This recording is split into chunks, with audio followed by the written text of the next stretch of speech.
예, 안녕하십니까. 저 이후 진행을 맡은 한국환경정책평가연구원 탄소중립연구실장 신동원입니다. 예, 먼저 2050 탄소중립 정책 포럼을 찾아주신 여러분께 다시 한번 진심으로 감사드립니다.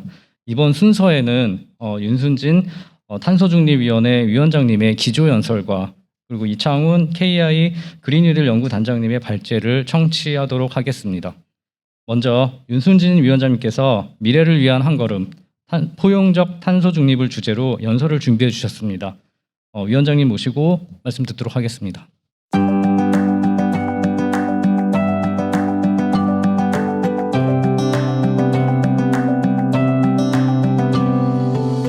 네, 안녕하세요. 방금 소개받은 탄소중립위원회 민간공동위원장 윤순진입니다. 오늘 이렇게 탄소중립 정책연구단이 출범하게 되어서 너무나 기쁘게 생각하고요. 또 감사하게 생각합니다. 일단 제가 그 논의를 위한 밑그림으로 미래를 위한 한 걸음 포용적 탄소 중립을 주제로 말씀을 드리겠는데요. 오늘로 우리 탄소 중립 2050 탄소 중립위원회가 출범한 지 꼭 만 한 달이 지났습니다. 지난 5월 29일 날 출범을 했고요. 이 위원회가 상임 체제라기보다는 그 위원들로 구성이 되어 있어서 굉장히 그 회의체 형식으로 이루어지기 때문에 열심히 모여서 지금 회의를 진행하고 있지만 아직은 뭔가 보여드릴 수 있는 그런 안을 다 마련하지는 못했습니다. 여튼 우리가 함께 무엇을 고민해야 하는지 그 내용을 중심으로 해서 말씀을 드리도록 하겠습니다. 예, 제가 오늘 드릴 말씀은 크게 5가지 정도로 준비를 해봤습니다. 기후위기와 1.5도시 탄소 중립 시대의 개막이라는 그 꼭지와 그다음 탄소 중립을 향한 국제사회 현황, 또 탄소 문명에서 탈탄소 문명으로의 대전환이 어떤 의미를 가지고 있는지에 대해서 말씀을 나눠보고요. 그리고 탄소 중립 시대로의 정의로운 포용적 전환의 의미에 대해서 함께 말씀을 나눠보려고 합니다. 그리고 마지막으로 탄소 중립을 위한 한국의 과제에 대해서 말씀을 드리고자 합니다. 네. 이 그림은 간단하게 지금 많은 시민들께서 사실은 탄소 중립이 무엇이고 왜 이게 중요한지에 대해서 얼마나 인식하고 계신지 또 동의하고 계신지 잘은 모르겠습니다. 근데 얼마 전에 한 조사에 따르면 오히려 탄소 중립의 시기를 앞당겨야 된다 이렇게 의견을 표명하신 응답자가 40%가 넘는 걸로 나타났을 정도로 탄소 중립에 대한 관심이 그래도 사회적으로 많이 확산된 상태가 아닐까 싶습니다. 탄소 중립 선언은 사실 2015년에 물론 그 이전에도 여러 가지 일들이 있었지만 크게 이제 이런 탄소 중립 선언에 영향을 끼친 그런 사건 들을 보자면 2015년에 채택했던 파리 협정이 있겠죠. 이때는 2도시를 목표로 하는데 전 세계가 인류 사회가 최초로 합의를 했지만 1.5도시까지 상승을 억제하도록 노력해보자 이런 합의가 있었습니다. 그런데 파리 협정 제4조에는 21세기 중반에 인위적 온실가스 배출과 흡수원에 따른 제거가 균형을 이루도록 가능한 한 빨리 전 지구 온실가스 배출이 정점에 도달할 것을 요청한다 이런 내용이 들어가 있었습니다. 그리고 나서 2017년에 스웨덴이 세계에서 최초로 그것도 2050년이 아니라 2045년을 목표로 한 탄소 중립을 법제화한 그런 일이 있었고요. 2018년에는 우리나라 송도에서 회의가 있었는데요. IPCC 기후변화에 관한 정부 간 협의체가 지구온난화 1.5도시 특별 보고서를 발표한 그런 일이 있었습니다. 그리고 그 특별 보고서를 통해서 지구 온도 변화 제한을 1.5도, 2도가 아니라 1.5도로 하는 것은 과학적으로 가능하다. 결국 중요한 건 정치적 의지와 실천이다. 이런 이야기를 하면서 그렇게 하기 위해서는 2050년까지 이산화탄소 배출을 넷제로 상태로 만들어야 된다. 즉 배출과 흡수가 플러스 마이너스 제로 상태가 됨으로써 대기 중 추가적인 이산화탄소 배출이 없도록 해야 된다. 이렇게 권고를 했고요. 그렇게 나아가기 위해서는 전반부인 2030년대까지 그 그 기간에 2010년에 비해서 45%를 줄여야 된다. 이렇게 권고를 했습니다. 그리고 나서 2019년에는 영국이 G7 국가 중에서는 최초로 2050 탄소 중립 법제화에 나섰고 그 이후로 많은 나라들이 탄소 중립을 선언하게 됩니다. 그런데 IPCC가 이야기한 목표는 2도씨가 아니라 이제 1.5도씨죠. 이 0.5도씨 차이에는 상당한 격차가 있습니다. 극단적인 폭염에 노출되는 인구가 2.6배 차이가 나고요. 0.5도씨 사이에. 그리고 북극에 얼음이 다 녹아버리는 그런 상태가 2도씨에서는 10년에 한 번 이루어지고 이 1.5도씨에서는 100년에 한 번이란 거죠. 그 정도로 차이가 심합니다. 그리고 식물종의 손실이라든지 동물종의 손실에 있어서도 2배 이상의 차이가 있기 때문에 2도씨로 우리가 온도 상승 억제하는 것은 상당히 심각한 문제를 야기할 수 있다. 이렇게 지적이 된 거죠.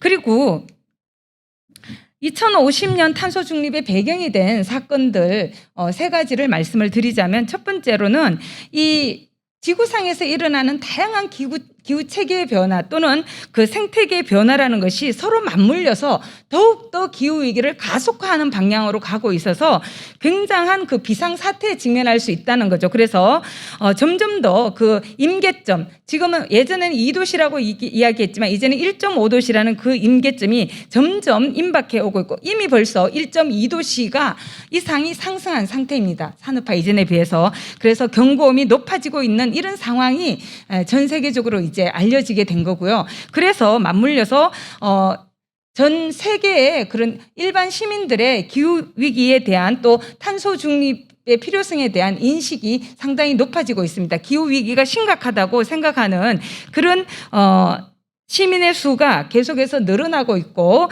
작년 곧 재작년에 그런 조사 결과를 보면은 90%가량 심각하다라는 데 동의한 그런 상태입니다. 물론 오른쪽 같은 경우에는 그 국가의 소득에 따라서 심각성에 대한 동의의 정도가 다르게 나타나고 있지만 소득이 높을수록 기후위기를 심각하게 보는 그런 인식의 수준이 높은 걸 알 수가 있습니다. 그 다음에 세 번째로는 지금 이런 기후위기를 막기 위해서 탄소 중립으로 가야 된다는 데 대한 동의가 이루어지면서 세계 시장의 질서가 재편되고 있습니다. 결국 그 여러 가지 금융 질서나 통상 질서의 변화가 오고 있으면서 이것이 결국은 굉장히 임박한 경제 문제를 야기하고 있습니다. 그래서 많이 들어보셨겠지만 세계 굴지 기업이 아리백이라고 재생에너지로만 된 전력을 100% 사용하겠다 이렇게 선언하는 그런 캠페인에 동참하고 있습니다. 지금 여기에는 6월 현재 316개라고 되어 있지만 제가 방금 찾아봤더니 또 하나가 그 사이에 늘어서 317개가 되었습니다. 그런데 이런 기업이 자신들의 에너지 소비에 대해서만 그렇게 선언을 한 게 아니라 자신들의 협력업체들에 대해서 그렇게 요구하고 있습니다. 아래에서 보여지는 것처럼. 그래서 이것이 단지 그 캠페인에 참여한 기업의 문제만이 아니라 그런 기업에 부품을 납품한다든지 그런 공급 사슬에 있는 모든 기업의 문제로 확산되고 있고 결국은 우리처럼 수출 비중이 높은 국가에게는 당면한 과제가 되고 있습니다. 그래서 아리백에 가입한 국가들이 지금 아리 10이 아니고 100인데요. 계속 늘어나고 있는데 이 기업들에 대한 연차 보고서를 제가 보니까 이 기업들이 원래는 2050년 정도를 목표로 했지만 기업에 따라서는 목표 연도를 다르게 할 수 있습니다. 그래서 보니까 평균 2028년을 목표로 하고 있고 2030년을 목표로 하고 있는 기업이 가입 기업의 4분의 3 정도가 됐습니다. 그리고 이미 이 53개 기업은 아리 100을 달성한 상태이고요. 65개 기업은 90% 이상 달성한 그런 상태입니다. 그리고 다 많이 들어보셨겠지만 또 EU에서 탄소 국경 조정제를 시행하겠다 이렇게 이미 공언을 했습니다. 그래서 이런 것이 또한 그 EU를 대상으로 수출을 하는 그런 국가들에게는 EU 영내의 문제가 아니라 전 세계적인 문제가 될 수밖에 없는 그런 상황이 되었고요. 그리고 또 금융권에서도 탄소 중립을 향한 경주가 이미 이루어지고 있습니다. 최근에 들어서 굉장히 많이 우리가 접하게 되는 용어가 ESG가 아닐까 싶은데요. 기업들도 이제 ESG 경영에 관심을 갖게 되고, 특히 그 중에 환경 부문에서 기후위기 대응이 가장 핵심적인 내용이 되고 있습니다. 이 외에도 뭐 보시는 내용처럼 지금 글래스고에서 제26차 당사국 총회가 열리는데 글래스고 금융연합, 탄소 중립을 위한 금융연합 이런 것들도 만들어지고 있고요. 그리고 EU에서는 이미 녹색 금융 분류 체계라 그래서 6대 환경 목표를 정하고 저 분야에 대해서 투자가 이루어지도록 그렇게 기업들 또 특히 금융권에 대해서 가이드라인을 주고 있습니다. 탄소 중립을 향한 국제사회 현황을 살펴본다면요. 5월에 나온 보고서를 보면은 그 당시까지 탄소 중립을 목표로 선언한 국가가 전 세계 331개국에 달합니다. 그 중에 이 국가들이 배출하는 온실기체 합계를 보면은 전 세계 배출량의 73% 정도입니다. 그래서 아직 넷째로 탄소 중립을 선언하지 않은 국가가 27%를 차지하고 있기는 한데, 그래도 이 정도의 그 선언이 만약에 다 현실화된다면 2도씨 정도 상승으로 억제할 수 있다, 이런 분석 결과가 나오고 있습니다. 하지만 1.5도씨 목표는 아직도 도달하지 못한 그런 상태이죠. 이 탄소 중립을 발표한 국가들 중에서 주요 국가를 보면 여기 지금 우리나라를 포함해서 미국, 유럽, 그리고 중국, 일본, 한국 등이 있을 수 있는데요. 연료연소로부터 배출되는 CO2 순위로 하면은 우리나라가 전 세계 7위입니다. 그 7위권에 들은 국가들인데 여기에서 빠진 국가는 인도하고 러시아 정도입니다. 그래서 이런 국가들이 지금 연달아 탄소 중립을 선언한 상태이고요. 그리고 탄소 중립을 선언한과 동시에 NDC라고 국가 감축 목표라는 것이 있는데 2030년 국가 감축 목표를 지금 기존에 발표했던 것보다 높여서 발표를 했습니다. 이 일이 일어났던 건 지난 4월 22일 지구의 날에 미국의 조 바이든 대통령이 주최한 세계 기후 정상회의가 열렸고, 그때 이제 신규로 새로 상향된 목표를 발표를 했습니다. 그래서 이런 상향된 목표 덕분에 0.2도 정도 낮출 수 있는 그런 가능성이 열렸다, 이런 평가가 나오고 있습니다. 그런데 이런 그 탄소 중립으로의 전환이라는 것은, 그런 사회로의 전환이라는 것은 정말 저는 쉽지 않은 일이라고 생각을 합니다. 지금 우리가 바탕으로 하고 있는 게 화석연료가 주된 성분이고요. 그래서 탄소를 우리가 배출하면서 현재와 같은 문명을 구가해온 것이죠. 이 그림은 뭐냐면요. 전 세계 이산화탄소 배출을 보여주고 있는데요. 지금 이산화탄소 배출이 급격하게 늘어나기 시작한 게 2차 세계대전 이후 1950년 이후입니다. 그때부터 가파르게 늘어나기 시작했는데 지금 보시면은 350억 톤이 넘죠. 그런데 지금 이것을 2050년까지 제로로 만들어야 된다, 이런 상황에 우리가 놓여 있습니다. 정말 쉽지 않은 과제이죠. 정말 급격하게 가파르게 이런 걸 우리가 그레이트 엑셀러레이션이라 그래서 그 인류세의 한 그 징표로 사용하고 있는 것이 이 기후 변화를 이야기하는 주요한 성분인 이산화탄소 배출량인데요. 윌 스티픈이라는 그 학자가 인류세를 이야기하면서 지금 현재 인류는 기후 체계를 바꾸는 그런 역할을 하고 있다. 단순히 예전처럼 수동적으로 피동적으로 영향을 받는 존재가 아니라 기후 시스템 자체를 우리가 바꿔버리는 그런 상황에 놓여 있는데, 대표적인 예가 이제 CO2 배출을 비롯한 기후 체계의 변화입니다. 지금 인류가 배출하고 있는 온실 기체의 73% 이상이 에너지 부문에서 배출되고 있기 때문에 사실은 이런 그 탄소 중립에서 가장 핵심적인 것은 에너지 전환입니다. 하지만 에너지 전환만으로는 모든 것이 달성될 수가 없습니다. 이것은 필요 조건이지 충분 조건은 아닙니다. 보시는 것처럼 농업이라든지 축산이라든지 토지 이용, 그리고 폐기물, 또 산업 공정에 이르기까지 온실기체의 배출은 굉장히 다양하고 사실 우리 전 생활에 걸쳐 있다고 이야기할 수 있습니다.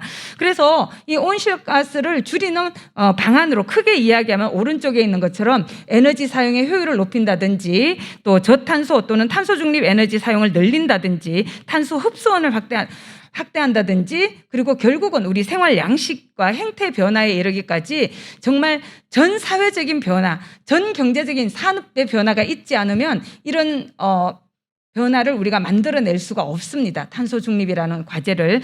그리고 이것은 어떤 그림이냐면요. 제가 이걸 갖고 와서 한번 다시 그려봤는데요. 이 그림은 세계 에너지 소비 추세를 보여주고 있습니다.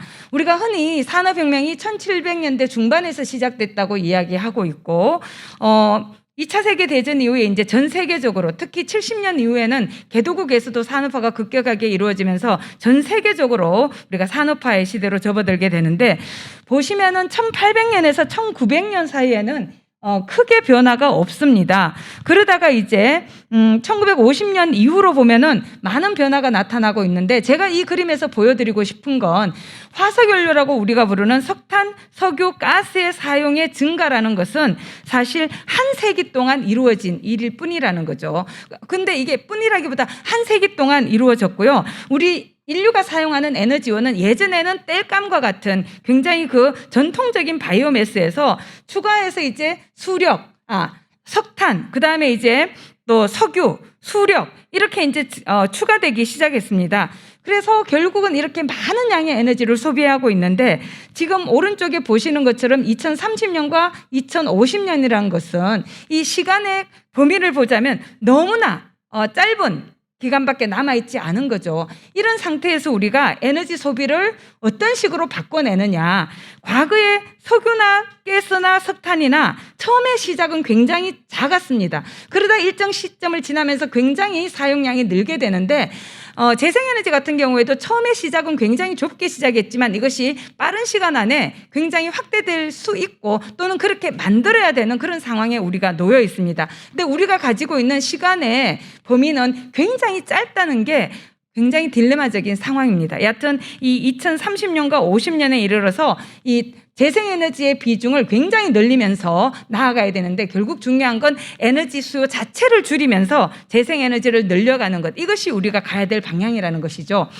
그래서 국제에너지기구에서는 2050년 탄소 중립 시나리오를 얼마 전에 발표를 했는데요. 이것을 보면 우리가 에너지 소비를 줄이면서 이게 이제 에너지 소비에 따른 이산화탄소 배출을 보여주고 있습니다. 그래서 전체적인 에너지 소비는 줄이면서 재생에너지 비중을 늘려나가는 것이 우리가 가야 될 길인데 오른쪽에 보시는 건 각각의 시점에 우리가 어떤 일을 해야지만 이런 경로에 도달할 수 있는가를 보여주고 있습니다. 석탄을 발전원에서 제거하는 거라든지 내연기관차의 퇴출이라든지 이런 것들이 이제 쭉 보여지고 있는 거죠. 그런데 이런 탈탄소 문명으로 나아가는 데 있어서 좀 더 책임 있게 나서야 되는 국가들이 있습니다. 모든 국가가 공통적으로 책임이 있지만 그 책임의 정도는 차이가 있는 거죠. 그래서 우리가 Common but Differentiated Responsibility라는 그런 원칙을 가지고 접근을 하고 있는데요. 이 그림이 보여드리는 것은 뭐냐면 지금 전 세계적인 이산화탄소 온실기체 배출량을 국가별로 나눠 본 것입니다. 지금 보시면은 10대 다배출 국가들의 비중이 전 세계 배출량의 68%에 달하고요. 3대 국가, 중국, 미국, EU가 다 합해서 46%입니다. 우리나라 같은 경우에는 10대 국가 다음인 11위 국가인데요. 우리의 배출 비중은 전 세계 배출량의 1.51%입니다. 근데 우리나라의 인구 비중은 전 세계 인구의 0.7%밖에 되지 않기 때문에 우리나라 인구 비중의 2배 이상을 우리가 지금 배출하고 있는 굉장히 책임이 무거운 국가입니다. 그런데 누군가 이런 질문을 던지더라고요.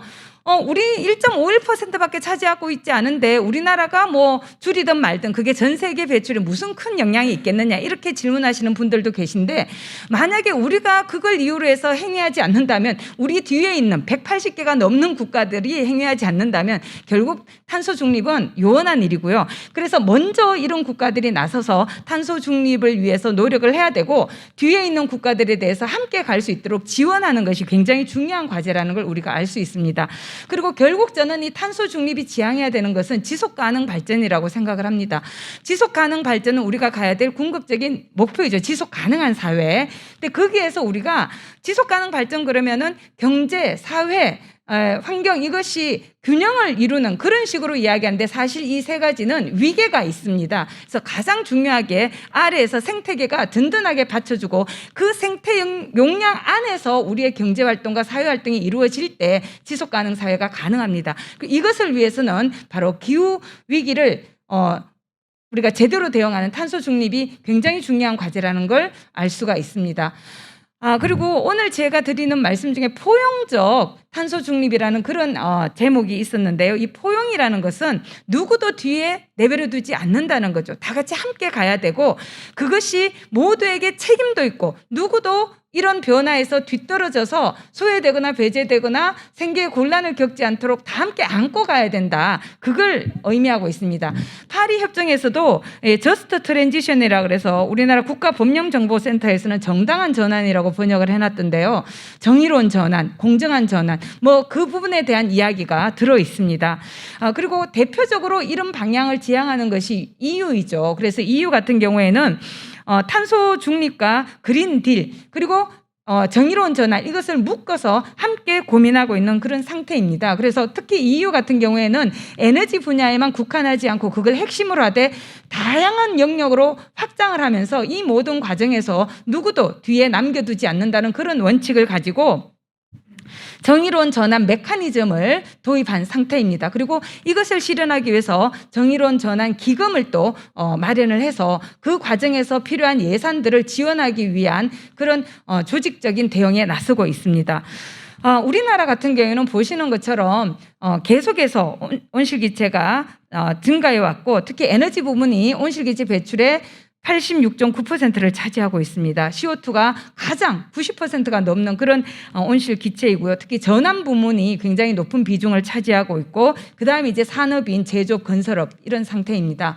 근데 우리나라에 아까 보여드리긴 했지만 그 온실기체 배출 경로를 보면은 계속해서 상승해 왔고요. 이게 지금 작년이 2009년에 우리가 2020년까지 온실가스 감축 목표를 선언했던 일이 있었는데요. 그때 배출 전망치 대비 30%를 줄이겠다 이렇게 세계에 약속을 했었습니다. 그래서 결국은 우리가 도달해야 되는 지점이 바로 5억 4,300만 톤이었거든요. 근데 보면은 이게 지금 우리가 가야 될 방향으로 파란색을 그었는데 이 배출 전망치는 녹색선입니다. 이게 배출 전망치였는데 우리의 실제 배출은 어땠냐면 심지어 2010년에서 13년 사이에는 전망치를 초과해서 배출을 했고요. 최근 들어서 2018년에 지금 정점을 찍고 7억 2,760만 톤에서 정점을 찍고 2019년과 2020년에 감소하는 추세를 보이고 있습니다. 하지만 작년 같은 경우는 코로나 상황이라는 특별한 상황이 있었기 때문에 과연 이 추세를 우리가 지속할 수 있을지 굉장히 지금 중요한 기로에 우리가 서 있는데 이 감소 추세를 지속해야지만 됩니다.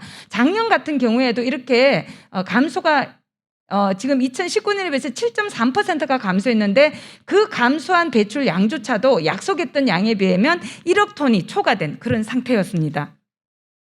그래서 우리가 지금 가야 될 길에 대해서 작년에 사실은 12월 30일에 유엔 기후변화 협약에 장기 저탄소 발전 전략이죠. LEDS라는 걸 우리가 이미 제출한 상태에 있는데 그때 이제 우리가 가야 될 방향으로 이런 걸 제시를 한 상태입니다. 그런데 아까도 말씀드렸지만 지금 가야 될 경로는 2030년까지 우리가 24.4%를 약속해 놨지만 이것은 너무 낮은 목표이다. 우리나라처럼 이 정도의 목표를 가지고 있으면 전 세계가 3에서 4도씨 정도 상승할 거다. 이런 분석이 나오고 있어서 이것을 상향해서 발표하겠다고 지금 약속해 놓은 상태이고요. 그래서 글래스고에서 26차 당사국 회의가 열릴 때 우리가 상향된 안을 발표를 해야 되는 그런 상황이고 2050년까지 넷제로는 정말 급격하게 가야 될 경로입니다. 그래서 이 경로를 어떤 방향으로 갈 것인가, 어떤 점선으로 갈 것인가 이것이 지금 우리 사회가 해결해야 될 과제인데요. 이제 더 이상 2050년 탄소 중립 가능한가?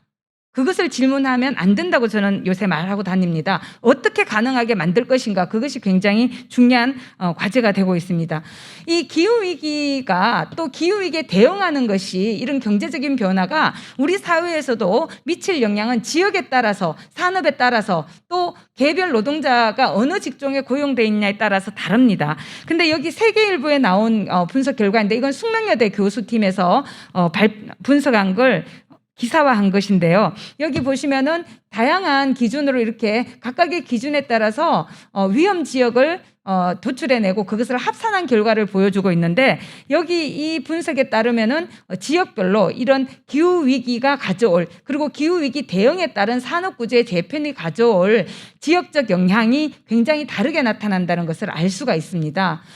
지금 우리나라 그 에너지가 가장 중요하다 그랬는데 에너지 같은 경우에 석탄 화력이 하루빨리 퇴출이 돼야 되는 그런 상황이고요. 그리고 원자력 발전 같은 경우에도 우리가 이미 단계적 탈원전을 지금 국정과제로 제시를 해놓은 상태입니다. 그런데 이런 것이 지역 경제에 미치는 영향이 있기 때문에 이 부분을 어떻게 우리가 해결할 것인가가 중요한 과제이고, 특히 예전에는 자립률이라 그래서 그 지역에서 생산된 전력 대비 소비한 전력을 비교했을 때 100%가 넘으면 자립하는 지역이라고 이야기했지만 그것은 엄밀한 의미의 자립이 아닙니다. 왜냐하면 석탄이나 원자력은 모두 다 수입한 원료이기 때문에 진정한 자립은 재생에너지를 얼마나 공급하느냐, 그걸로 얼마나 전력을 만들고 열을 만들어내느냐가 중요합니다. 그래서 자립률 개념도 이제 바뀌어야 되는데 이것이 지역별 편차가 너무 큽니다. 재생에너지는 지역의 산재에 있기 때문에 어떤 지역이든 재생에너지 100%를 달성하기 위해서 노력해야 되는 것이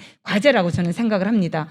그리고 이건 산업 영향인데 특히 산업에 아까 석탄화력이라든지 원자력 발전에 미친 영향이 클 뿐 아니라 내연기관차가 지금 퇴출되는 그런 상황에 있기 때문에 그 산업이 가질 영향, 특히 부품을 제조하는 중소기업뿐만 아니고 뭐 대기업은 말할 것도 없고 자동차 제조업체, 그리고 중소업체, 그리고 카센터라든지 뭐 다양한 이 직종들이 다 연결되어 있기 때문에 이런 부분을 어떻게 다 우리가 감싸 안고 나갈 것인가 굉장히 중요한 과제가 되고요. 제가 여기 가축 사육 두수를 이야기해 놓은 이유는 에너지만이 아니라 우리의 식습관도 굉장히 중요하게 변화되어야 될 부분인데 갈수록 육식이 늘어나고 있습니다. 그래서 이 가축의 사육 두수를 어떻게 얼마나 줄일 것인가 또는 수입량을 어떻게 조절할 것인가 이것도 굉장히 중요한 과제가 됩니다. 예, 그래서 제가 말씀이 좀 길어졌는데 탄소 중립을 위한 한국의 과제입니다. 지금 탄소 중립 관련해서는 국내에서도 뭐 하루아침에 이런 논의가 이루어진 것은 아니고 2019년부터 시작해서 저탄소 사회비전 포럼을 중심으로 해서 그 논의가 이루어졌다가 여러 가지 지자체 선언 그리고 또 국회의 어떤 결의안의 의결, 그리고 나서 이제 작년 10월 18일 날 문재인 대통령께서 탄소 중립 2050 탄소 중립을 국회 시정연설에서 선언을 했고, 그 다음에 아까 말씀드린 유엔 기후협약에 LEDS 2050을 제출하면서 탄소 중립 2050이라는 것을 목표로 제출을 한 상태입니다. 그리고 이제 아까 말씀드린 것처럼 5월 29일에 탄소 중립위원회가 출범을 했는데요. 탄소 중립위원회는 관련된 법이 만들어져서 출범을 하기를 기다렸지만 이 법이 제정되는 것이 늦어지면서 지금 현재로서는 2050 탄소중립위원회 설치 및 운영에 관한 규정이라고 대통령령에 근거해서 출범을 했습니다. 그래서 좀 더 이 법적인 기초를 확실히 하는 것이 굉장히 중요한 과제라고 말씀을 드리고 싶은데, 저희 위원회는 공동위원장이 있고요. 그 아래 분과가 8개가 있습니다. 그리고 그 분과와 더불어서 좀 더 구체적인 전문적인 논의를, 쟁점에 대한 논의를 위해서는 전문위원회를 파트너로 둘 수 있고요. 그리고 좀 더 많은 분들의 의견을 담기 위해서 협의체를 가동합니다. 그래서 여기에는 산업계, 여기 노동계가 빠졌네요. 산업계, 노동계, 시민사회, 청년, 지자체 이런 협의체가 있고요. 또 일반 국민을 지역별, 연령별, 성별로 할당해서 500명 규모로 국민정책 참여단을 구성해서 일반 국민의 의견을 묻는 그런 과정도 거칠 예정입니다. 그리고 이것만으로는 부족하기 때문에 저는 밥상머리에서 모든 국민이 탄소 중립을 이야기하는 그런 사회로 바뀌어야 된다고 생각을 합니다. 그래서 그를 위해서는 언론이 좀 더 많은 기사들을 일반 대중에게 전달을 해 주시는 것이 굉장히 중요한 과제라고 또 말씀을 드리고 싶습니다. 예, 그래서 이거 뭐 탄소중립위원회의 지위 이건 넘어가겠습니다. 결국 과제는 일단 탄소중립위원회가 굉장히 중요한 가버넌스 기구로서 이 탄소중립으로의 이행을 추진하기 위한 컨트롤 타워 역할을 해야 되기 때문에 이것을 좀 더 법적인 안정성을 주면서 권한과 책임을 분명히 하기 위해서 기본법이 빨리 제정되기를 원합니다. 그리고 이 법에는 탄소 감축 목표에 대한 것도 규정으로 명확하게 들어가서 법제화함으로써 그 목표 자체도 굉장한 법적 지위를 가질 수 있도록 만들어줄 필요가 있습니다. 그리고 탄소 중립 사회로의 이행이라는 것은 전 사회적인 제도의 혁신, 변화 이런 것들이 필요하기 때문에 이 예산도 그렇고요. 그래서 그런 다양한 제도를 새롭게 우리가 담아낼 수 있도록 추진할 수 있도록 그런 내용들이 담기는 것도 굉장히 중요합니다. 그리고 정의로운 전환이라는 것은 굉장히 중요한 과제인데 이를 위해서는 예산이 필요합니다. 조직도 필요합니다. 그래서 에너지 전환 지원법이라는 것이 지금 발의가 된 상태이지만 여전히 아직 법제화가 되어 있지 못합니다. 그래서 이런 내용들이 좀 더 전 사회적으로 풍부하게 논의되고 법적인 근거를 가지고 이런 전환이 이루어질 수 있도록 우리가 노력을 해야 되겠고요. 그 아래에 있는 내용들은 한번 그냥 읽어보시기 바랍니다. 특히 저는 사회적 공감대를 마련하는 게 굉장히 중요하다고 생각을 합니다. 그래서 공감대 속에서 합의를 도출하고 그 합의 속에서 이런 탄소 중립을 위한 다양한 예산의 어떤 운영이라든지 그 조세 체계의 변화라든지 또 전력 시장의 변화라든지 우리가 지금 해결해야 될 과제가 한두 가지가 아닙니다. 지금 우리가 가지고 있는 이 모든 제도와 조직과 예산 지출 이런 모든 것은 탄소 문명을 지지하고 확대하기 위한 것이었기 때문에 그것을 모두 바꿔야 되는 그런 상황입니다. 그렇기 때문에 저는 이것은 거대한 사회적 실험이라고 생각을 합니다. 어떤 지역 굉장히 중요한 우리가 사회적 실험 상황에 놓여 있고 그것은 반드시 성공을 시켜야 됩니다. 그래서 저는 낙관보다는 희망을 가지고 또 이것이 가지고 있는 위기적 속성, 위험적 속성만이 아니라 기회의 속성도 있기 때문에 우리가 어떤 식으로 전환을 해야 좀 더 많은 기회를 만들어내고 우리 삶의 질을 유지할 수 있을 것인가에 대해서 고민할 필요가 있는데요. 이것을 위해서는 지금 막 출범한 이 탄소 중립 연구단에서 다양한 연구들을 수행해 주실 필요가 있을 것 같습니다. 지금 여기 몇 곡지를 저희 그 탄소중립위원회 위원들을 통해서 의견을 받아서 지금 아마 저희가 제출을 한 것 같은데 그와 더불어서 제가 또 개인적으로 더 필요하다고 생각되는 내용들을 덧붙여 봤는데요. 이런 내용들은 아주 기본이고요. 더 많은 어떤 연구 과제들이 우리 앞에 산적해 있지 않을까 그렇게 생각을 합니다. 그래서 탄소중립연구단에서 정말 필요한 이런 연구들을 수행하셔서 빠르게 이런 탄소중립위원회를 비롯해서 우리 사회에 제공해 주신다면 탄소중립을 위한 발걸음이 좀 더 순조롭게 또 더 많은 사람들과 함께 이 거대한 과제를 해결해 나갈 수 있지 않을까 그렇게 당부를 드려봅니다. 네, 이걸로 제 발표를 마치겠습니다. 감사합니다. 예, 위원장님 말씀 잘 들었습니다. 열정적인 기조연설을 해주신 윤순진 위원장님께 다시 한번 박수로 감사드리겠습니다. 다음으로 이차원 박사님의 발제를 듣도록 하겠습니다. 주제는 2050 탄소 중립의 쟁점입니다. 박수로 발제를 부탁드리겠습니다.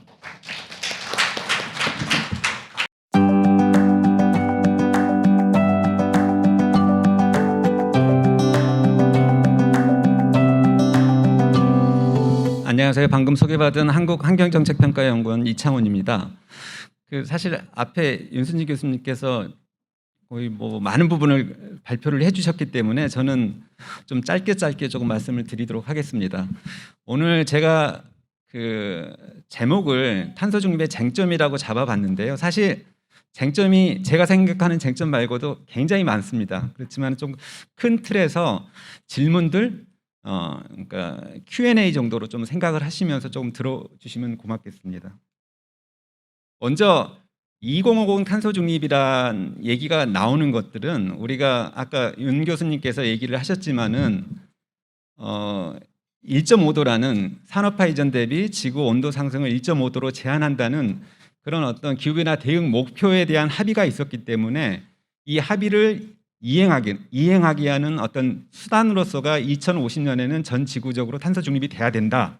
이렇게 이제 결론 도출돼서 나온 거기 때문에 우선적으로 1.5도가 정말 제대로 설정된 목표인지에 대한 질문이 하나 있을 수 있고요. 또 하나는 선진국들이 2050년에 탄소 중립을 하면은 그거는 고개를 끄덕끄덕 거릴 수 있는데 우리나라가 2050년 탄소 중립을 하는 거는 좀 너무 과도한 요구 아니야? 우리는 2060년, 2070년 해도 되는 거 아니야? 이런 질문들이 있을 수가 있고요. 세 번째는 아까 우리 한 1.5%밖에 안 되는데 우리 좀 탄소 중립 안 해도 되는 거 아니야? 좀 프리라이딩 할 수 있는 거 아니야? 이런 질문. 네 번째는 만일 탄소 중립한다면은 2050년 탄소 중립은 어떤 모습일까? 주로 이게 이제 시나리오에 대한 어떤 논의가 되겠습니다. 다섯 번째는 실제 국제사회에는 더 이상 이제 탄소 중립을 2050년 탄소 중립을 그렇게 크게 심각하게 논의를 하고 있지 않습니다. 왜냐하면은 이미 벌써 GDP 기준으로서 70% 이상, 그다음에 이산화탄소 배출로도 70% 이상의 국가들이 탄소 중립을 선언했거든요. 이제 그거는 좀 흘러간 아젠다고요. 지금 초점은 2030년 감축 목표입니다. NDC. 2030년 감축 목표를 어느 정도로 상향을 할 것인가가 국제사회의 가장 첨예한 논란이기 때문에 그렇다면은 우리나라는 2030년 감축 목표를 어느 정도 상향해야 되나 이렇게 5가지 질문에 대한 답변을 조금 짤막짤막하게 좀 드려보도록 하겠습니다. 아까 말씀드렸듯이 또 앞에 발제하시고 앞에 다른 분들이 얘기하셨듯이 2050년 탄소 중립은 1.5도씨라는 요구에서부터 시작이 됐습니다. IPCC 그 1.5도씨 특별 보고서가 2가지 메시지를 갖고 있는데 하나는 1.5도하고 2도는 다르다. 그래서 우리가 2도씨에 대한 피해가 너무 크기 때문에 1.5도로 기후변화 대응 목표를 설정을 해야 된다. 이게 첫 번째 메시지고요. 두 번째 메시지는 그럼 1.5도로 대응하기 위해서는 우리가 이산화탄소 배출을 2050년 경에는 글로벌하게 전 지구적으로 제로로 순제로로 만들어야 된다. 이게 2가지 메시지입니다. 그래서 이 두 번째 메시지로부터 결국 2050년 탄소 중립 요구가 나왔고요. 그렇다면은 그럼 1.5도라는 이 목표는 어떤 목표인가? 이게 가장 좋은 지점은 과학적으로 1.5도를 넘어가면은 파지티브 피드백에 따라서 더 이상 되돌이킬 수 없는 어떤 그런 티핑 포인트라면 굉장히 좋겠지만은 제가 가문한 탓일지도 모르겠지만 그런 어떤 과학적인 근거 자료는 없는 것 같고요. 이게 일종의 어떻게 보면은 비용 효과 분석이라 제가 경제학을 해서 그렇지 모르겠지만은 1.5도로 온도를 제한하는 것들이 피해가 2도씨보다 굉장히 작고 1.5도로 제한하기 위한 비용들보다도 훨씬 편익이 더 크기 때문에 우리가 1.5도로 제한하는 것이 바람직하다는 것이 어떻게 보면 정치적인 목표이기도 하고요. 어떻게 보면 경제적인 목표이기도 하고요. 어떻게 보면 과학자들의 어떤 공동의 의견으로 좀 보시면 될 것 같습니다. 이게 과거에는 2도씨를 가지고 우리가 목표를 삼았다가 사실은 근데 1.5도도 굉장히 좀 높다고 얘기하시는 분들도 있어요. 지금이 홀로신이라는 간빙기인데 우리가 지금 살고 있는 것들이 근데 직전 간빙기가 에미안 간빙기였습니다. 그 에미안 간빙기의 평균 온도가 지금보다 산업화 이전 대비 한 1도 정도 평균 온도가 높았는데 그때 해수면이 지금보다 6에서 9m 높았습니다. 그 얘기는 우리가 1도씨를 유지를 하더라도 앞으로 200년, 300년 뒤에는 해수면이 6에서 9m 높아진다는 것들이죠. 그래서 많은 또 과학자들은 1.5도도 너무 느슨한 목표다 이렇게 주장하시는 분들도 있습니다. 어쨌든 1.5도는 현재의 정치적인 과학적인 어떤 합의 수준이다 이렇게 좀 보시면 될 것 같습니다. 그러면 두 번째 한국에게 2050년 탄소 중립을 요구하는 것은 좀 과도한 요구가 아닌가 여기에 대해서 조금 답변을 좀 해보도록 하겠습니다. 자, 아까 말씀드렸듯이 1.5도 목표 달성을 위해서 전 지구적으로 탄소 중립을 해야 됩니다. 모든 국가가 동일하게 2050년 탄소 중립하는 게 과연 공정할까요? 사실 그렇지는 않겠죠. 사실 기후변화 기본 협약에 따르면은 3가지 원칙을 얘기를 하고 있습니다. 첫 번째는 형평성을 가지고 이게 기후 보호를 위해서 인류가 모든 국가가 3가지 원칙을 가지고 기후를 보호해야 되는 첫 번째가 형평성. 모든 인간은 동일하니까 동일한 노력을 좀 기울여야 된다. 그렇지만은 책임 있는 국가가 책임 있는 사람이 좀 더 많은 노력을 감축 노력을 기울여야 된다. 책임이라 하면 지금 뭐 다들 아시다시피 이산화탄소 같은 경우는 한번 배출되고 나면은 한 100년 이상 대기권에 머물면서 온실 효과를 발생을 시키는 거잖아요. 기온 상승 효과를. 그래서 지금의 온도 상승은 과거 100년 전에 배출된 이산화탄소가 똑같은 올해 지금 배출된 이산화탄소만큼 영향을 미치고 있는 겁니다. 그래서 과거의 누적 배출량이 굉장히 중요한 책임 부분이 되겠죠. 세 번째는 아니 가난한 사람은 사실 감축하고 싶어도 감축 못하는 게 또 현실이잖아요. 그래서 조금 잘 사는 사람, 잘 사는 국가에서 조금 더 많이 감축을 하는 게 공정하다는 것들이죠. 이 원칙에 따라서 보면은 전 지구적으로 2050년 탄소 중립을 하더라도 그동안 잘 살면서 선진국들 그동안 온실가스 배출을 많이 한 경제 발전을 많이 한 선진국들이 조금 더 많이 감축을 해야 되고 그리고 지금 온실가스를 감축할 여력이 있는 소득이 높은 고소득 선진국들이 더 많이 감축을 해야 된다는 것들. 그래서 대부분의 요구들은 선진국들은 2050년 이전에 탄소 중립을 해야 되는 걸 요구를 하고 있고요. 연구기관들은. 그다음에 후진국들은 그것 통해서 조금 여유를 가지고 2060년, 2070년까지 이산화탄소를 어느 정도 배출하면서 경제 발전을 허용을 해야 된다는 겁니다. 하나의 예만 들어보겠습니다. 이게 Climate Action Tracker라는 어떤 연구자들의 조직인데요. 여기에 따르면 대부분의 선진국, 한국도 포함입니다.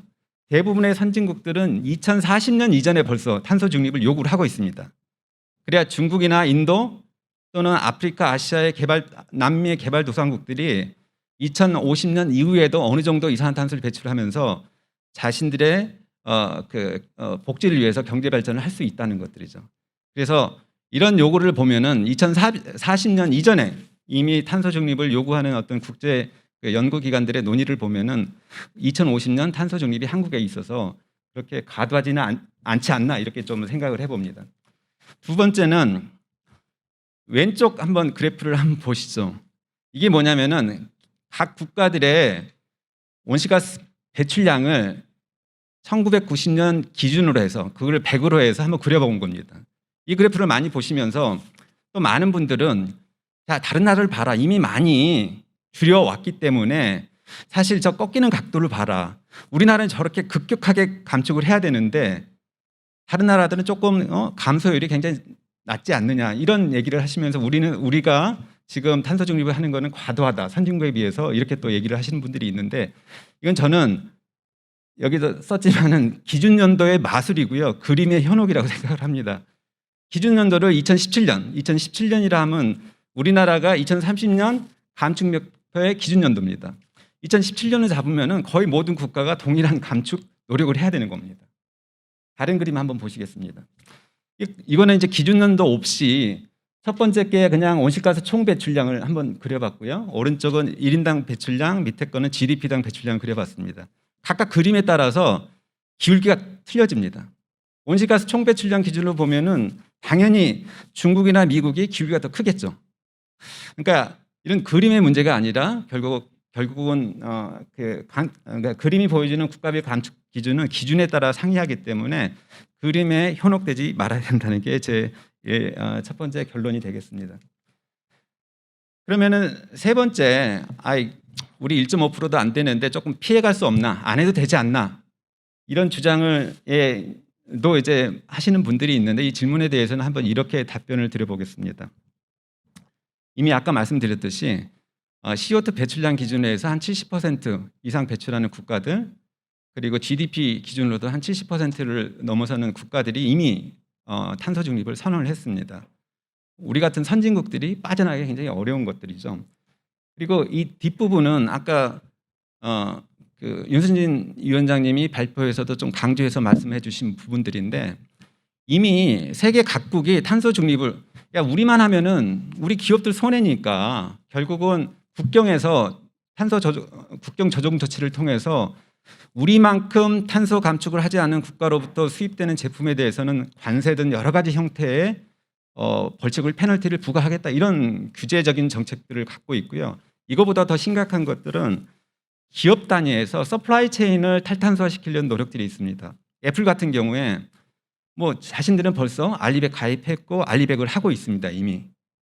그렇지만 작년 여름에 나온 이제 그 발표가 조금 쇼킹한 것들인데 자기들은 2030년까지 자기들의 공급망을 100% 탈탄소화시키겠다고 얘기를 합니다. 자, 애플 아이폰에 우리 삼성전자 하이닉스가 메모리 하고 있죠. 그다음 배터리 들어가고 있죠. 그다음에 뭐 디스플레이 들어가고 있죠. 이 부품들이 100% 재생에너지 생산되지 않으면 더 이상 납품받지 않겠다는 것들이죠. 이 경우 어떻게 하겠습니까, 우리나라가? 자, 아까 잠깐 다른 분들 얘기해 주셨지만은 BMW에서 결국 자기들 배터리를 5세대 배터리를 100% 재생에너지 생산 안 하면 납품을 안 받겠다 하고 있잖아요. 그래서 우리나라 배터리 공장들이 사실은 휴요지 근처로 가는 이유도 있지만은 유럽이라든지 미국이라든지 이런 부분에 공장을 세우는 이유가 거기서는 재생에너지 100% 하기가 쉽기 때문입니다. 우리도 재생에너지 충분히 생산해서 기업들한테 공급을 못 해주면은 기업들이 나갈 수밖에 없는 것들이죠. 해외로. 우리만 그런 게 아니라 일본도 소니가 일본 정부에게 경고를 합니다. 야, 너희들 재생에너지 정책 이렇게 못해서 우리 충분히 재생에너지 공급 못 해주면은 정말 우리 공장 이전할 수밖에 없어. 이렇게 경고를 던지고 있는 것들이죠. 그래서 우리가 안 하겠다고 해서 되는 게 아니라 우리 기업들, 우리 경제 활동을 유지하기 위해서는 어쩔 수 없이 해야만 하는 그런 상황인 것 같습니다. 자, 네 번째는 2050년 탄소 중립의 어떤 모습입니다. 시나리오죠, 보통 시나리오. 시나리오는 목표하고는 다릅니다. 이거는 이제 뭐 이게 그 영어 사전에 이제 정의인데요. 이제 미래에 가능한 행동이나 이벤트를 기술한 거. 조금 탄소 중립 시나리오로 해보면은 탄소 중립을 달성하는, 그러니까 온실가스 전체 순 배출량이 제로가 되도록 하는 부문별, 여기서는 산업, 우리가 통상적으로 나누는 거는 산업, 수송, 발전, 뭐 건물 이런 부분 나누는데, 산업 부분 온실가스 배출량 및 흡수량 이런 것들이 하나의 모습이 되고요. 이를 위한 기술 및 정책 수단들을 좀 포괄한 것들을 우리가 시나리오라고 얘기를 합니다. 그리고 여기 이제 시간 개념까지 포함되면은 3차원적으로 보면 이거 패스웨이, 경로라고까지 이제 표현을 하고 있고요. 근데 탄소 중립 시나리오는 결코 목표는 아닙니다. 이건 그림이고요. 2030년 뒤의 모습, IEA에 따르면 2050년 우리가 기준안 대비 온실가스를 감축을 하는데 0으로 만들 때, 그때 우리가 사용하는 감축 기술의 50% 이상은 예를 들어서 수소환원 제철이라든지 뭐 이런 것들입니다. 50% 이상은 지금 상용화되지 않은 것들입니다. 지금 개발 단계라든지 프로토타입 정도 만들고 있는 단계라는 것들이죠. 이게 무슨 말이냐면은 개별 기술들의 개발 정도, 발전 수준에 따라서 미래의 모습은 굉장히 많이 바뀔 수 있습니다. 그래서 이걸 하나를 고정시켜 놓고 지금 우리는 CCUS 예를 들어서 이거는 1억 톤 해야 돼. 이게 목표가 돼서는 안 된다는 게, 그럴 수도 있고 아닐 수도 있고, 그래서 다양한 가능성을 열어놓는 게 시나리오라고 생각을 하고요. 그래서 대부분의 국가들은 시나리오를 정부가 작성을 하진 않습니다. 연구기관이라든가 국제기구가 그냥 작성을 해보는 거예요. 근데 우리나라는 정부가 작년 말에 2050 탄소 중립 추진 전략에 따라서 정부가 이제 사실은 오늘까지 작성해서 발표를 하기로 했습니다. 근데 여러 가지 사정상 좀 늦춰지게 될 텐데요, 아마도. 그러다 보니까 이 숫자에 너무 민감들 하세요. 이게 목표로 인식되기가 쉬웠어요. 근데 절대 목표가 아니라는 점을 조금 말씀드리고 싶고요. 그래서 그러면 탄소 중립을 한다, 시나리오를 작성한다고 그랬을 때 어디서 어떤 거를 초점을 둬야 될 것인지, 아까 뭐 발표 중에서 나왔지만은 우리나라 온실가스 배출량의 87%는 에너지 연소 과정 중에서 나오고 있습니다. 에너지 연소 과정. 그래서 에너지 전환, 무탄소 에너지 전환 없이는 불가능한 게 탄소 중립이 되겠죠. 그래서 탄소 중립 시나리오는 결국은 핵심은 에너지 전환 시나리오가 되겠습니다. 전체적으로 보면은 수요량은 이렇게 이제 줄어가는, 이게 제가 경사연 협동연구로 2019년에 했던 이제 연구 자료의 일부인데요. 결국은 에너지 소비는 부문별로, 그 다음에 연료별로 줄어들 수밖에 없는 어떤 구조고요. 그 다음에 통상적으로 이런 어떤 부문별로, 그 다음에 연료별로 에너지를 얼마 정도를 사용하는 것들, 이런 모습들이 시나리오의 어떤 이제 숫자적인 모습이 되겠습니다. 그래서 또 특히 이제 전환 부분이 중요한데, 전환 부분에서는 어떤 발전원을 가지고 얼마를 발전할 것인가, 이게 하나 그림으로서만 좀 보시면 될 것 같고요. 그래서 큰 틀에서 보면은 에너지 수요를 일단 최대한 줄인다. 그리고 줄인 에너지는 무탄소 에너지원으로 공급한다. 재생에너지 중심이 되겠죠. 그럼에도 불구하고 남는 온실가스 배출량은 흡수하거나 제거한다. 이게 전통적인 세 가지 전략이 되겠습니다. 그래서 우리나라 같은 경우에서 뭐 좀 적용을 해본다 그러면은 이런 에너지 전략 및 효율화 문제, 이런 부분들이 시나리오를 구성하는 주요 요소가 됩니다.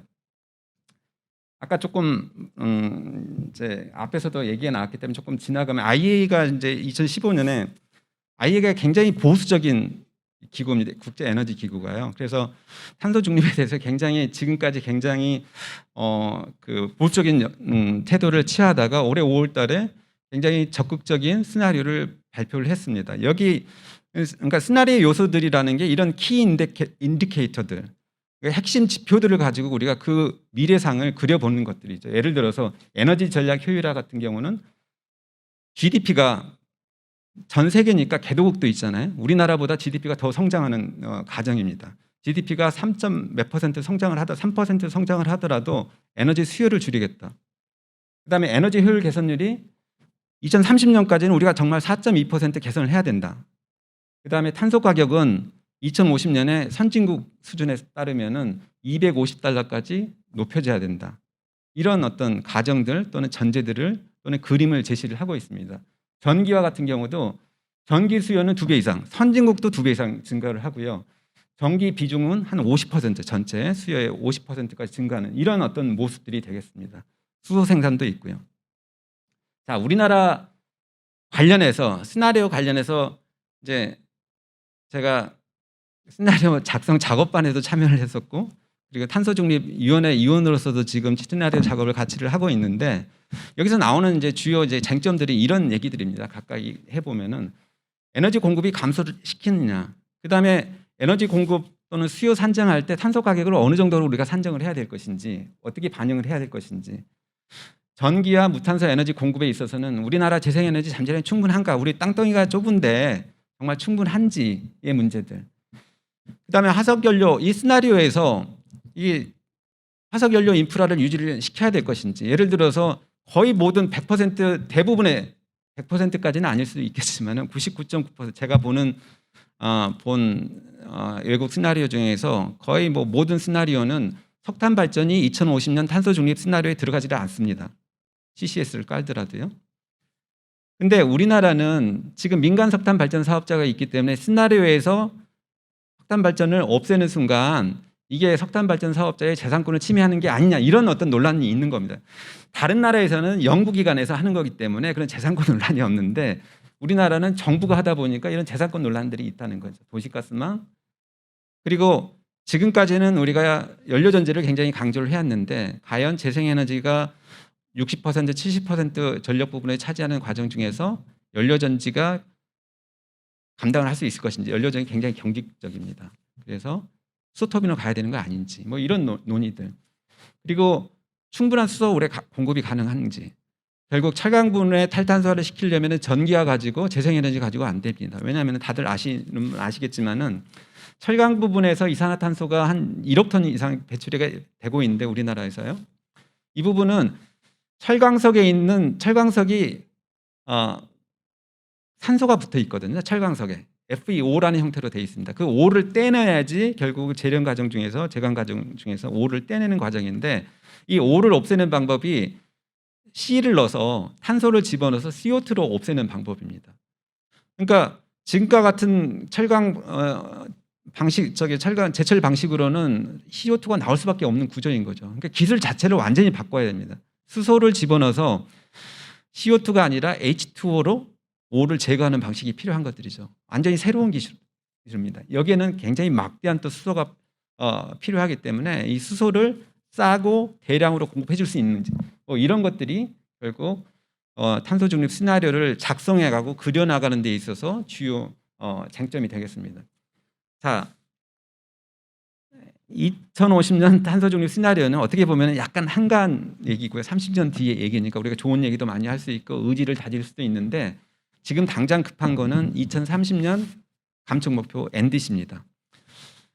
파리 협정에 따라서 거의 모든 국가가 지금 2030년 감축 목표를 제시를 했고, 그리고 지금 현재 목표로 과거 이거는 한 작년 기준인데요. 작년 기준으로 하면은 이런 목표를 가지고서도 한 1년 전 기준으로 따지면 이런 목표를 가지고서도 2100년에 지구 온도 상승이 산업화 이전 대비 3도에서 3.2도씩까지 올라간다고 전망을 했었습니다. 그래서 감축 목표를 2030년 감축 목표를 상향하지 않고서는 이런 1.5도는 택도 없고요. 2도도 택도 없는 어떤 그런 수준이 된 거죠. 그래서 작년부터 2030년 감축 목표 상향하려는 노력들이 굉장히 급속히 진행이 되었고, 특히 바이든 대통령의 당선에 따라서 여러 가지 이런 부분들이 진행이 되어 있습니다. 그래서 아까 이제 잠깐 윤 교수님께서 발표하시면 좀 보여주셨지만은 주요 국가들이 얼마 정도 상향을 했고 이 정도의 주요 국가들이 상향 수준을 맞추려면 우리는 얼마나 상향을 해야 되는지 한번 보겠습니다. 이건 약간의 탑다운 방식이고요. 사실은 이거와 실제 우리가 부문별로 얼마나 감축할 수 있는지 감축 잠재량은 바텀업 방식으로 또 같이 봐야 되겠죠. 그래서 이런 탑다운 방식과 바텀업 방식이 같이 우리가 조화를 이루어야지 우리한테 적절한 우리 여건에 맞고 그다음에 세계 기대에 부응하는 어떤 그런 온실가스 감축량을 제시를 할 수 있을 것 같습니다. 먼저 보시죠. 미국 같은 경우는 기존에는 기준 연도들이 다 다릅니다. 기준 연도들이 대부분은 자기들이 피크 연도입니다. 배출량 피크를 찍었던 연도들 근처에 있는 연도들이 보통 기준 연도로 삼고요. 그러니까 미국 같은 경우는 2005년 대비 기존의 NDC는 기존의 감축 목표는 2025년이 목표 연도였습니다. 그래서 26에서 28% 정도 상향을 하겠다 했는데 이번에는 목표 연도를 2030년으로 바꾸고 50에서 52%를 감축하겠다 이렇게 바꾼 거죠. 이 숫자는 32.5% 숫자는 이걸 좀 선형으로 연장해 봤을 때 2030년에 저 정도 이제 수치가 된다는 것들이죠. 26에서 28%를 30년으로 환산을 시키면은. 그래서 대부분의 국가들이 EU 같은 경우는 40에서 55%, 그다음에 일본 같은 경우는 뭐 26에서 46%, 그다음에 독일 같은 경우는 40에서 65, 영국은 조금 약간 53%는 공식적인 숫자는 아니지만 자체적으로는 이 정도 감축하겠다는 수치를 갖고 있었습니다. 그래서 68%까지 늘리는 이런 안입니다. 자, 외국들이 주요 국가들이 이 정도로 상향을 했는데 여기 이 국가들의 이 상향에 맞춘 우리나라 감축량은 얼마일까? 이거 두 가지로 한번 계산을 해볼 수 있을 것 같은데 첫 번째는 자 실제 배출량이 있잖아요. 자 2017년 배출량들은 다 갖고 있습니다. 우리나라 어떤 감축 목표의 기준 연도기도 하고요. 그러면 2017년 배출량 대비해서 새로운 감축 목표, 이들 국가들의 새로운 감축 목표인 2030년 배출량을 보면은 어느 정도 감소를 시켜야 될 건지 알 수가 있잖아요. 또 하나는 다른 방식을 또 볼 수 있겠죠. 자, 내가 원래는 20%를 하려고 그랬는데 30%를 상향하겠다. 그러면은 실제 자기의 감축 의지가 한 50% 정도, 20분의 10 정도 상향한다고. 그래서 한 50% 상향을 했다고 감축 의지를 또 볼 수 있지 않겠습니까? 그래서 이 두 가지 기준에 따라서 한번 비교를 해봤습니다. 첫 번째 거는 2017년 한번 배출량을 보시죠. 원래 NDC 목표 이들 국가들은 2017년 배출량 대비해서는 한 20% 초반대 전부 다 온실가스를 감축하는 목표가 되겠습니다. 2017년을 선택한 거는 우리나라 NDC의 감축 목표의 기준 연도가 2017년이기 때문이고요. 근데 새로운 목표들을 봤더니 다 40%대예요. 다 40%로 올라왔습니다. 2017년 대비해서 40% 감축하겠다는 겁니다. 자, 아까 제가 말씀드렸듯이 아까 기준 연도의 그 그림의 이 그 현혹이라고 좀 말씀드렸잖아요. 2017년 기준으로 보면은 이들 국가들이 새로운 NDC, 과거 NDC도 우리나라 좀 비슷했는데 지금 NDC는 우리보다 굉장히 높아진 NDC가 되는 것들이죠. 감축률이. 그러니까 우리나라도 이 기준을 맞추면은 앞에 지금은 24.4%인데 앞에 40%를 찍어야 된다는 겁니다. 두 번째는 NDC 상향률을 가지고 한번 보면은 NDC 상향률은 국가마다 틀린데 보통 한 어쨌든 두 자릿수 후반대를 가지고 전부 다 상향을 지금 진행을 하고 있습니다. 또 하나 기준을 보면은 자, 기준 연도에서 2050년까지 또는 넷제로 연도까지 직선을 그었을 때 2030년에 해당되는 배출량을 볼 수 있겠죠. 그때 배출량이 근데 대부분이 NDC, 신규 NDC하고 좀 비슷합니다. 그러니까 신규 NDC 정할 때 이런 선형 감축 선형 그 라인에 있는 2030년 배출량 기준으로 해서 조금 왔다 갔다 하는 수준에 했다는 거죠. 예를 들어 일본 같은 경우는 선형 감축률에 비해서 선형 감축률이 한 45.9%인데 딱 그만큼 기준 연도에서 2050년 0으로 직선을 그었을 때 2030년에 감축률이 45.9%인데 그만큼 46%를 딱 한 겁니다. 굉장히 단순하게 일본 같은 경우는 지금 그런 것 같습니다. 그다음에 어떤 국가들은 선형 감축보다 조금 더 많이, 어떤 국가는 조금 더 적게 했던 것들이죠. 그리고 이것도 하나의 선형 감축률도 하나의 기준으로 삼을 수 있을 것 같습니다. 마지막인데요. 그래서 이걸 기준으로 한번 봤을 때 우리나라가 지금 현재 NDC는 뭐냐면은 2030년에 5억 3,600만 톤을 배출하는 겁니다. 그래서 이 세 가지 기준에 따라서 이제 배출량을 따져 보면은 지금보다도 가장 하더라도 한 5천만 톤은 최소한 더 감축을 해야 되고요. 5천만 톤은. 그리고 좀 많이 한다 그러면은 거의 1억 8천만 톤, 1억 9천만 톤까지 추가로 감축을 해야 되는 그런 수준이 되겠습니다. 다시 한번 말씀드리지만 이거는 굉장히 탑다운 방식이고 지금 현재 온실가스 상향한 국가들에 비교해서 우리가 상향한다면은 그 수준만큼 상향을 한다면 이 정도 가야 된다는 것들이죠. 플러스해서 우리나라 각 분별 감축 잠재량을 가지고 적절한 우리나라 여건에 맞는 온실가스 배출량 상향 양을 결정을 해야 될 것 같습니다. 이상 오늘 제가 준비한 자료는 이걸로 가름하겠습니다. 감사합니다. 예, 박사님 말씀 잘 들었습니다. 그 탄소 중립의 주요 쟁점을 짚어주신 이창원 박사님께 다시 한번 박수 부탁드리겠습니다.